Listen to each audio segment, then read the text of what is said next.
नमस्कार मित्रों, आज हम एक महत्वपूर्ण सवाल लेकर आए हैं आपके बीच। बहुत समय से यह विवाद चलता आ रहा है कि त्रिदेवों में से श्रेष्ठ कौन है। कोई ब्रह्मा जी को श्रेष्ठ बताता है, कोई विष्णु जी को, कोई महादेव को। तो इसका रहस्य क्या है, इसके बारे में स्कंद पुराण में एक प्रसंग आता है। एक समय की बात है, विद्वान ऋषिगणों ने यह निश्चय किया कि हम जानकर रहेंगे कि त्रिदेवों में से श्रेष्ठ कौन है। तो तब वह सबसे पहले ब्रह्मलोक गए। तो वहाँ उन्होंने देखा कि ब्रह्मदेव नारायण और महादेव की एक साथ स्तुति कर रहे थे और उनकी कृपा की आकांक्षा कर रहे थे। यह देखकर महर्षियों को बड़ा आश्चर्य हुआ। उन्हें लगा कि ये दोनों देव श्रेष्ठ हैं। तो ऐसा देखते हुए वह कैलाश लोक गए। तो वहाँ उन्होंने देखा, वहाँ पर महादेव, ब्रह्मदेव और विष्णुदेव की स्तुति करते हुए मिले। यह देखकर उनका आश्चर्य थोड़ा बढ़ गया।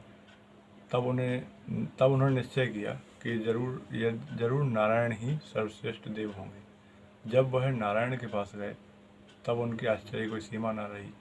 नारायण भी ब्रह्मदेव और महादेव की स्तुति कर रहे थे। यह सब देखकर, घटनाक्रम देखकर ऋषिगण परम आश्चर्य में डूब गए।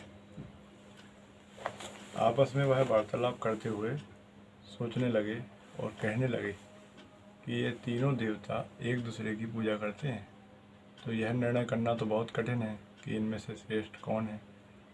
जब ये तीनों ही एक दूसरे का पार नहीं पा सके, तब फिर हम उन्हीं की वंशावली में पैदा होने वाले ऋषिगण कौन होते हैं ये निर्णय करने वाले कि त्रिदेवों में से बड़ा कौन है। इसीलिए हम सभी विद्वान ऋषिगण ये आज निश्चय करते हैं कि जो भी त्रिदेवों में भेद करता है या एक को बड़ा एक को छोटा बताता है, एक की महिमा करता है एक की बुराई करता है, वह बहुत निकृष्ट कार्य होगा, वह पाप होगा। ये हम ऋषिगणों का ऐसा ही निश्चय हुआ।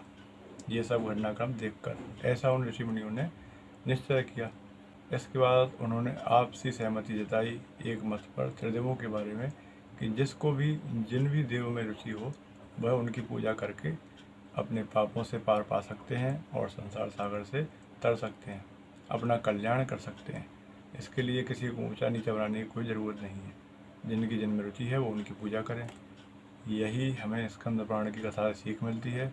आप भी मित्रों त्रिदेवों में कभी भेद मत करना। कोई कितना भी कहे कि ये देव बड़े हैं, वो देव बड़े हैं, परंतु स्कंद पुराण स्पष्ट कहता है कि तीनों समान हैं और तीनों एक दूसरे के द्वारा सम्मानित हैं।